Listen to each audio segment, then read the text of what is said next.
Good morning, all. Our portion this week is Ki Tavo, found in Eitz Chaim on page 1140, or whatever Chumash you're using. It's Deuteronomy chapter 26, beginning with verse 1 of chapter 26. So that's whatever. Look in the table of contents of your Chumash for Ki Tavo. Baruch atah Adonai Eloheinu melech haolam shekidshanu b'mitzvotav v'tzivanu la'asok b'divrei Torah. So we are nearing the end of the book of Deuteronomy, which only means that we're getting closer and closer to Rosh Hashanah and the Jewish holidays. As long as I'm an active rabbi of Sharei Tefillah, I will be anxious this time of year as the holidays approach. So Ki Tavo follows along with the theme of the book, in which Moses is speaking to the people of Israel as they prepare to enter the land of Israel. And Moses is reminding them of their religious mission. Throughout the book, he reminds them that if they follow in God's ways, they follow in all the laws which he presents to them, they will be blessed and they will experience blessing in their lives. And if they neglect the laws and neglect God's ways, they will be punished. And it comes to a head in this week's portion with near the end of the portion, very long list of curses and punishments that the people will experience if they neglect God and the covenant, and a shorter list of blessings that they will experience if they do follow the covenant. We'll get there soon. First, the portion begins with an interesting ceremony that has to take place every year when the people bring first fruits to the sanctuary. So I want to read the beginning in Hebrew, and I'll translate literally. So again, we're on page 1140. V'haya ki tavo el haaretz. When you enter the land, asher Adonai Elohecha noten lecha nachala, which God, your God, gives to you as an inheritance. It says here heritage, but as an inheritance. V'rishta v'yashavta ba, and you inherit it, or possess it, it says here, and you dwell in it, right? So when you enter the land and you inherit it and dwell in it, verse 2, V'lakachta mereshit kol pri ha'adama, that you should take from the first of all fruits of the land, asher tavi me'artzecha, that you bring forth from the land, or that you bring from the land, asher Adonai Elohecha noten lach, that the Lord, that God, your God, gives to you. V'samta batena, you put it in a basket, that is the first of the produce of the land. V'halachta el hamakom, and go to the place, asher yivchar Adonai Elohecha, that God, your God, has chosen or will choose, l'shaken shemo sham, to allow it that God chooses to cause his name to dwell there. So in the book of Deuteronomy, there is a constant reference to the place that God will choose to cause God's name to dwell. Whereas in the rest of the Torah, from Exodus through Numbers, that place is the Mishkan, the portable sanctuary that people had built in the desert. So there's no reference to the Mishkan in the book of Deuteronomy, which is fascinating. There is a reference because the focus, possibly, to explain it, the why Mishkan, the Mishkan does not appear in the book of Deuteronomy, to explain that away, the rabbis could explain, well, Moses is talking about when you enter the land of Israel. Well, that's not quite a sufficient answer as to why the Mishkan doesn't make an appearance in the book of Deuteronomy, because we know from the book of Joshua that the Mishkan did enter into the land of Israel and ended up in the town of Shiloh, and that's where the people went to offer sacrifices and to witness the Kohanim conduct the daily sacrificial service. So the Mishkan was in use in the book of Joshua and in the book of Judges and throughout the book of Samuel until the temple was built in Jerusalem by King Solomon in the first chapters of the first book of Kings. Okay, so it's just an interesting biblical scholarly perspective. Why doesn't the Mishkan appear in the book of Deuteronomy? Okay, so I just mention it here that this reference in verse 2 to bring the first of the produce to the place that God will choose to cause his name to dwell is a reference to the temple that only the book of Deuteronomy has and not any other book of the Torah. Okay, so verse 3 continues, Uvata el ha-kohen, and you approach the Kohen, Asher yeh bayamim hahem, who will be there in those days, V'amarta elav, and you say to him, Higadati hayom la'Adonai Elohecha, I proclaim today to God your God, Kivati el haaretz, that I have entered the land, Asher nishba Adonai la'avotenu latet lanu, that I've entered the land that God swore to our ancestors to give to us. All right, so there's a first sentence here of a proclamation to make to the Kohen as one presents the first produce to the Kohen in the temple. So verse 4, I'm just letting Rita come in now. Good morning, Rita. We're at verse 4 of chapter 26 in Tavo. If you have the Eitz Chaim, we're on page 1141.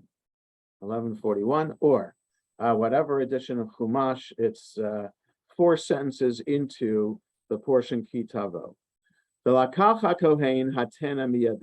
Kohen will take the basket from your hand, and will put it lifnei mizbach Adonai Elohecha, in front of the altar of God your God. Okay, so that's the procedure so far. Bring a basket of first produce. I'm avoiding first fruit because the word pre can be translated fruit, but it's also produce. And I'm saying that because if you grow cucumbers, you bring that also. It's not just apples and oranges and grapes, whatever fruit trees you have in Israel, but it's all produce. It could be wheat, barley, vegetables, etc. Anything that grows from the ground, the first of it that you harvest, you have to dedicate to God and bring to the Mishkan or to the temple in Jerusalem in a basket. And I'll talk in a moment that this is something that the Mishnah, the first book of Jewish law, edited by the rabbis, describes in great detail. So Rabbi, verse 5, yes? I'm curious about something. My mind's working slowly. I'm back to where you were Okay. 3 sentences ago. Is it significant, the failure to talk about the Mishkan, and is it significant in terms of when this was written? Yes, yes, I believe it is quite significant, Jules, and I think that if this were a biblical scholarly class on the book of Deuteronomy, there would be a lot to say about why the Mishkan does not appear in the book of Deuteronomy. But I am not a biblical scholar. I can only share with you what I have learned over the years from rabbinical school and since about this. So I'm an amateur when it comes to biblical scholarship, but I know enough to share with you that it is significant that the Mishkan doesn't appear. And I think it does highlight that the book of Deuteronomy was written at the time when the temple was already standing in Jerusalem. And the book of Deuteronomy as a whole is a religious response to what was happening in Israel at the time of the kings of Israel. And it's a way to try to get the people to come back to God. Okay, and to put that all into a religious perspective for the people. So to say, here's the temple at the time of the kings, it's housing now idol worship. In fact, one of the kings of Israel, Manasseh, who was the longest reigning of all the kings of Israel, both northern and southern kingdom, 50 years, was the worst or most egregious of all idol worshiping kings of Israel, allowing child sacrifice aside from bringing idols into the temple in Jerusalem. So the book of Deuteronomy could be a response to King Manasseh to try to get the people to return to their ancient ways and ancient covenant with God. Okay. Rabbi, Yes, Jules. forgive me for asking That's okay. many questions. Is it conceivable or possible that there were books that were not included in our Bible? They were deliberately left out for whatever reason. I don't know the Yes. reason. And so we don't know, for example, whether in these other books, we may know, I don't know, whether any of those books indicate a more straightforward lineage. So Jules, you raise an important question.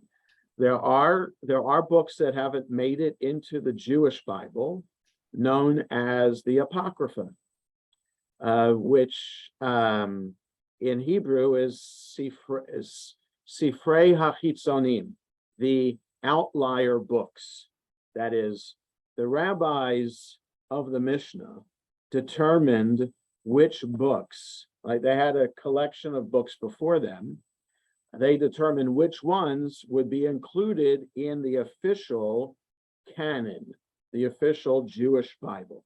And I'm saying Jewish Bible as opposed to Christian Bible on purpose. The church fathers themselves determined what would be in the Christian Bible, and they determined what order those books would be in, which is different than the order that different from the books that are in the Jewish Bible, and also different from the order of some of those books in the Jewish Bible. Okay, so Jewish Bible, the entire Jewish Bible, 22, 24 books, were not given by God to Moses at Mount Sinai. They were written over time. Now, certainly according to Jewish tradition, the Torah is the most important of all those books, because according to tradition, the Torah was written by God and given to Moses at Mount Sinai. But the other books were not. The authors of those books were prophets. They were divinely inspired, or God dictated them, depending on how you approach it.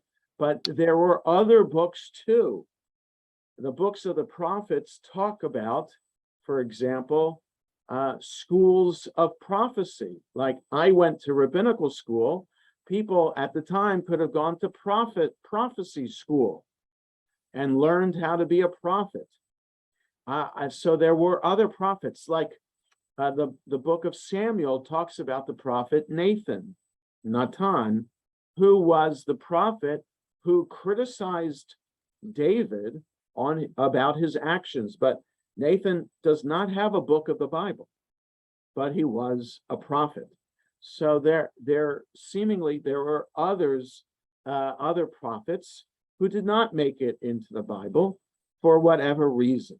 And there could be other historical books, like the books of Kings and Chronicles that are in our Bible, that also did not make it into the Bible. So some of those books make it into the Apocrypha, like the books of Maccabees, which talk about the holiday of Hanukkah.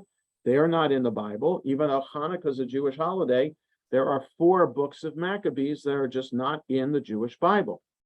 There's also the book called Ben Sira,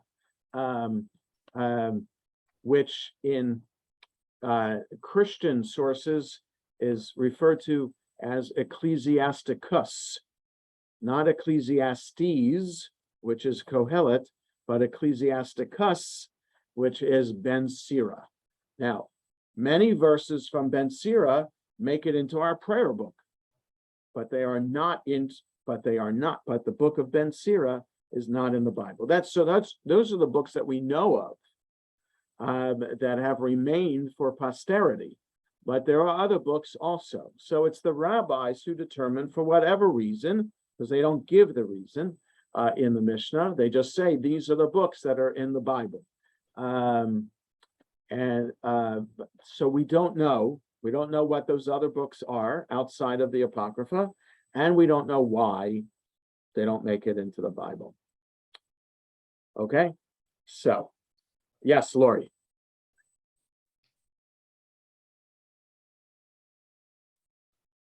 Go ahead. Yeah, sorry to be second on you. Okay. Yeah. So the Taurus Scroll, that we read from. Yeah.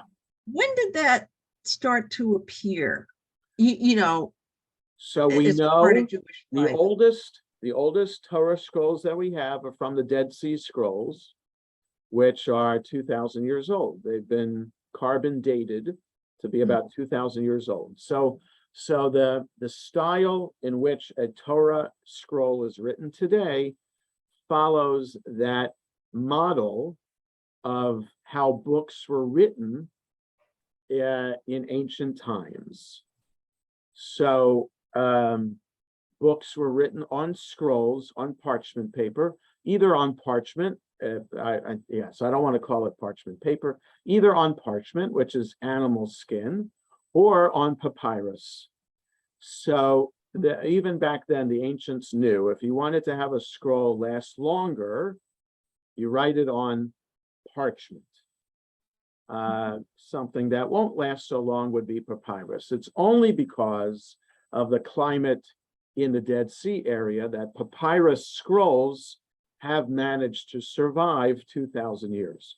But the ancients knew somehow that in regular climate, papyrus will degrade and rot because it's a natural product. Whereas the tanning process of animal skin, even though animal skin would rot also, the tanning process makes it last a lot longer.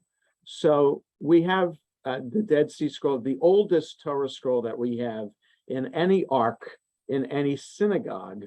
I think a couple of years ago, there was an article about a synagogue in Italy that has an 800-year-old Torah scroll written in the way that we have Torah scrolls today. Okay. So we maintain the practice of writing a Torah scroll this way to add to the sanctity and the history of the Torah scroll itself, to reflect how we are reading an ancient document that could have been written this way even at the time of Moses and Mount Sinai.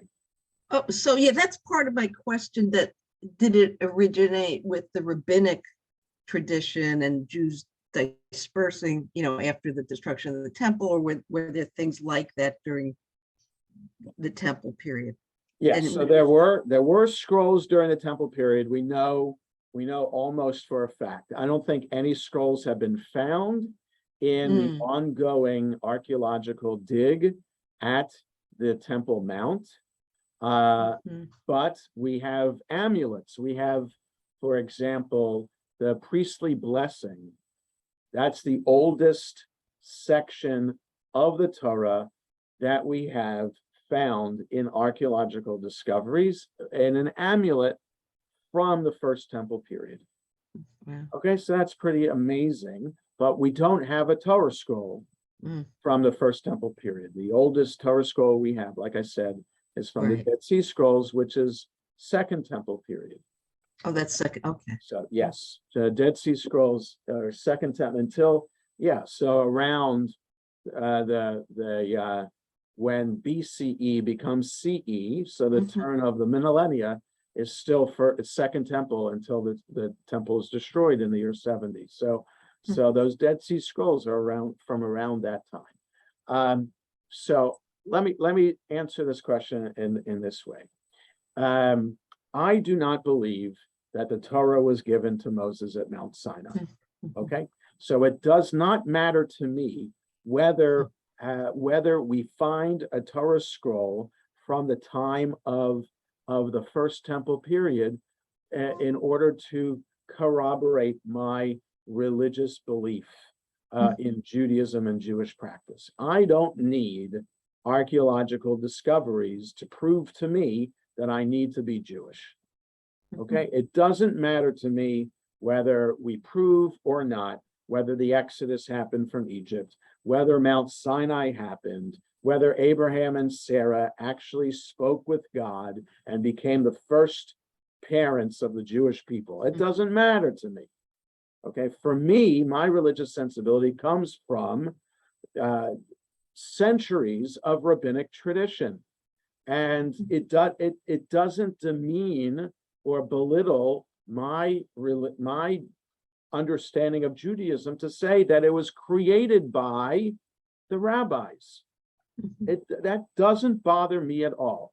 Just like it shouldn't bother a Mormon in relation to other Christians, that Mormonism is based on the legend of these gold tablets found in a backyard in upstate New York.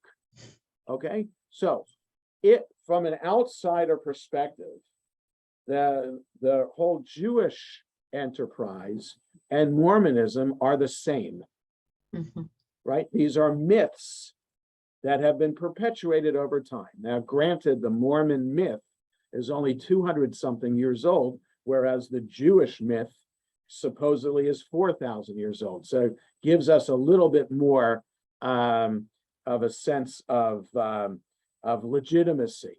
But for an outsider who doesn't believe in anything, the Jewish myth, the Christian myth, the Muslim myth, the Mormon myth are all the same. They're all myths, made up stories. Okay, so for a believer, the believer is willing to take the leap of faith and say, you know what, I buy into the system. Okay, that enough of a leap to say I buy into the system, and I read these stories in the Torah all the time. I study it all the time because it's supposed to enhance my religious sensibilities.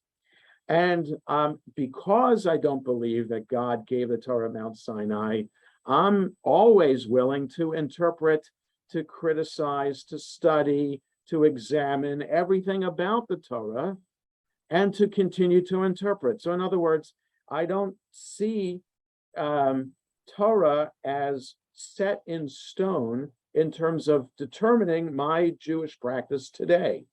So that when the Torah says a man shall not lie with a man in the manner of lying with a woman, it's an abomination, I don't think that homosexuality is an abomination. Okay, and I don't think that eye for an eye, tooth for a tooth is meant to be understood literally, etc., etc.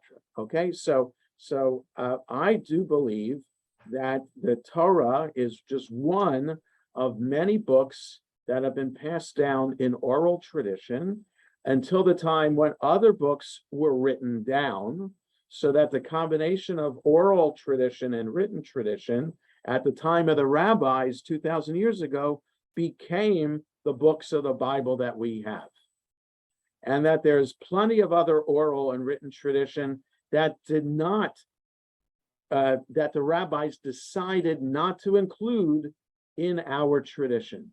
So those books, for some reason, are outside the Jewish canon. if we find them, we can study them, we can be enhanced by them. But for our Jewish sensibilities today, we limit our system to these books that are in the Jewish canon, that is the Jewish Bible. Okay, so that we keep on writing a Torah scroll in the way that it is supposed to be written, because that is tradition from at least 2,000 years ago. The rabbis of the Mishnah taught, and in the Talmud as well, taught how a Torah scroll is, how the Torah is supposed to be written onto the scroll. So we maintain that practice today. And there are other practices that we maintain. There's no reason not to do it. There's no moral or ethical argument. Well, I guess there could be an ethical argument because an animal has to die in order for a Torah scroll to be written. So there could be that ethical argument, as well as wearing tefillin, which are also made from animal skin. But those vegans who want to be observant Jews have no other option today other than to wear tefillin the way they're supposed to be worn. And they can get out of it because the animal wasn't killed for the purpose of making tefillin. It was killed for some other reason. Okay, so they can make, the vegans can make the compromise and still wear tefillin and still be a Torah reader from a Torah scroll, knowing that an animal was not killed specifically to get the skin to make the parchment or to make the tefillin. Okay, so I'm going off on a riff here based on your question, Lori, about Torah scrolls and such. It's something I think about a lot in terms of my own Jewish practice and my understanding of Jewish practice, and that it in fact enhances my Jewish practice to know that the system itself is man-made as opposed to God-given. Okay, and that could be seen as problematic for some people today, no matter what religion they are. It would be heresy for some to say that the religion was made up by human beings. That's why Catholics have a tremendous problem with archaeological discoveries related to Jesus, okay, or any stories that could be out there that could go against the stories of Jesus and Mary and Joseph. And the whole issue about Mary Magdalene, right? There's a play that was at Only Theater, what was it, AD 16? I forget what it was. Whatever that play was at the Only Theater early this year, is all about Mary Magdalene and her supposed romantic relationship with Jesus. So that's heresy for Catholics because it's not in the Christian Bible. Okay, and if you argue against the Christian Bible, then you are arguing against God and your Catholic faith. So Judaism does not teach that. It's okay to argue about what, let's say, conservative, non-Orthodox Jews say it's perfectly acceptable, if not required, to argue, criticize, and study and interpret the text on an ongoing basis. Okay. All right. So let's return to the Torah because I want to get to this paragraph on 1141 and see if this is familiar to people. So verse 5. So you've placed the basket of produce in front. The basket of produce has been placed by the Kohen in front of the altar, and now. Verse 5, Va'anita va'amarta, you respond and say, Lifnei Adonai Elohecha, before God your God, quote, this is what you're supposed to say after the basket of produce is placed at the altar. Arami oved avi. Now, it's hard to translate these three words. It says here, my father was a fugitive Aramean. So the word oved, aleph, bet, dalid, is tricky to translate. Arami is Aramean. Avi is my father. My father was an Aramean, but what kind of Aramean? An Oved Aramean. What is an Oved? Now, sometimes it's translated, my father was a wandering Aramean. Here, our translation, the Jewish Publication Society, here in the Eitz Chaim says fugitive Aramean. Now, the question is my father, who's being referred to here? Okay, so the tradition understands it as Jacob. And how is he a wandering Aramean? Well, if we know the book of Genesis, we know that Jacob left the land of Israel to flee from his twin brother's anger over Jacob getting the blessing from Isaac instead of Esau getting it. So he flees to Aram Naharaim, where his uncle and cousins live. And that's where he finds Rachel and Leah, of course. And then, so he's there for 20 some odd years, working for his uncle Laban, who was an Aramean. So is the Aramean in this reference Laban or Jacob? Jewish tradition says it's Jacob. And then after 20 some odd years, comes back to the land of Israel with his family. Okay, and then by Yered Mitzrayimah, and he went down to Egypt. Yes, Jacob did go down to Egypt after Joseph and his brothers had gone down there to get food. They bring Jacob down, and for 17 years of his life, he lives out his days in Egypt with his family there. Vayagar Sham, and we lived there, B'mitei Ma'at, in small numbers. Vehi Sham Lagoy Gadol Atzum V'Rav, and we were there, and we became there a great nation, a great, powerful, numerous nation. Okay, so the tradition understands this as Jacob goes down to Egypt. We're a small family, right? 70 people, as it says, the end of Genesis, beginning of Exodus. 70 in the family becomes 600,000 who leave Egypt just a few chapters later. Verse 6, Vayareu otanu hamitzrim, we were looked badly upon by the Egyptians, Vaye'anunu, and they tortured us or oppressed us, Vaynu aleinu avodah kasha, and they forced on us hard work. You can look along in the Eitz Chaim how they translate it. Vanitzak el Adonai Elohei avotenu, and we cried out to God, the God of our ancestors. Vayishma Adonai et kolenu, God heard our voice. Vayar et onyenu, and saw our suffering. Ve'et amalenu ve'et lachatzenu, and saw, so I'll translate it the way Eitz Chaim does, saw our plight, our misery, and our oppression.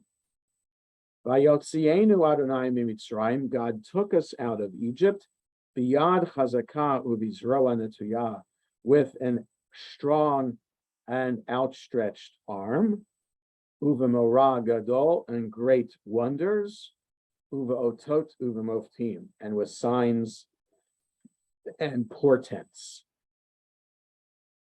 Vayevienu el hamakom hazeh, and he brought us to this place. Vayitein lanu et haaretz hazot, and he gave us this land, eretz zavat chalav udavash, a land flowing with milk and honey. Okay, so for some of us, this is familiar. Haggadah. From the Haggadah, that's right. Some of us may skip this part of the Haggadah. It comes after the 4 questions, right? And before we take the drops of wine and recall the plagues, right? And then sing Dayenu, right? So that in between section there is this. It's a whole midrash on these verses. So we're supposed to recite these verses when we bring the basket of fruit, of produce to the temple. And we're remembering there and saying out loud in this prayer in front of the Kohen, we remember that we were slaves in Egypt. We remember our wandering past. We remember the years of slavery and hardship. We remember the Exodus in the miraculous Exodus, and remember being brought to this land where we have the opportunity not to wander anymore and to bring forth produce from the land, a land flowing with milk and honey. Okay, so this agricultural ceremony is related to the history of the people. Okay, so that history and agriculture come together in this ceremony that happens every year when the first fruits are brought, or the first produce is brought. Now, the Mishnah describes this in great detail and associates this with the holiday of Shavuot, but it could happen at any time from Passover through the summer. Mostly it would happen on the holiday of Shavuot, the holiday of the first fruits, Chag HaBikurim, which is 7 weeks after Passover, but it could happen anytime you have first fruits, first produce to bring. So it describes in great detail how people would be coming into Jerusalem with great pageantry to come to the temple with fancy baskets, right? You're supposed to bring a basket of fruit. So if you're coming to the temple, should it be a very simple woven basket of twigs and leaves, or are you going to have silver and gold basket? And the other elements of this, people also could have been put off if they didn't know Hebrew to recite this, right? People in Israel at the time of the Mishnah knew Aramaic better than they did Hebrew. Okay, it's like knowing Yiddish but not knowing Hebrew. Okay, so if you read Yiddish, it looks like Hebrew, it's Hebrew letters, but it's a different language. It's a mishmash of German, Polish, Russian, and Hebrew. Aramaic is Hebrew. There are some Hebrew words, but there are other words too. So people spoke Aramaic, not Hebrew. It wasn't an easy language for many people to recite just like that. So the rabbis determined that everybody had to come and that nobody would recite this on their own. The Kohen would prompt them. It's just like what I do for brides and grooms under the chuppah when they exchange rings. There is, you have to say, Harayat Mekudeshet Li B'Tavad Zo Kedat Moshe Yisrael. But I tell the groom, don't bother memorizing it. You don't want to be nervous under the chuppah. Just I'll prompt you word by word. Okay, so that's the same here to alleviate any kind of anxiety or tension in coming to the temple. I want to make sure everybody could come. Language shouldn't be an issue. You'll be prompted. And also, the rabbi said you're not allowed to bring a gold or silver basket. It has to be a plain basket because poor people shouldn't feel like they can't afford to come to the temple, right? It's not right for people to show off when they come to the temple by having a gold or silver basket of produce. It's not fair to the impoverished in the community. So the rabbis insisted that everybody had to bring a plain basket with them, right? The Torah doesn't say that, but the rabbis interpret this text to ensure inclusivity when it comes to this ritual. And they saw this as an important ritual that every landowner, and everybody was supposed to be a landowner in the land of Israel. Everybody had their family plot that they were raising produce from. And everybody, therefore, had the responsibility and obligation to come to the temple in Jerusalem to do this. So this is what the rabbis insisted in doing this. And it became, in the time of the rabbis post-temple, the rabbis knew how much of an important place in the psyche of the Jewish people at the time this was, and that how connected to the temple in Jerusalem this ceremony was, and that with the destruction of the temple, this ceremony, which brought everybody to the temple, would now end. And also, for the holiday of Passover, the bringing of the Paschal lamb ended. So two very integral parts of what it meant to be Jewish at the time of the temple. Be careful with my use of terms. What it meant to be Israelite at the time of the temple. It meant bringing a Passover lamb for Passover, and it meant bringing the first produce. And that, once the temple was destroyed, you couldn't do that anymore. Your whole identity as an Israelite could disappear. And so the rabbis made sure that elements of this were maintained in the new form of Judaism that the rabbis were creating. So taking temple-centered rituals and transforming them into independent of the temple rituals, so that wherever we are in the world, we can observe Passover. Wherever we are in the world, we can remember the ceremony that the words that were recited when the first fruits were brought, and that also is incorporated into the Passover service as we know it with the Haggadah, so that we maintain our history in this new form and how it evolved now post-temple. Okay, so it's just about 11:45, and I have a 12 o'clock webinar to go to get ready for. So we'll stop here for today unless anybody has a question or comment about this.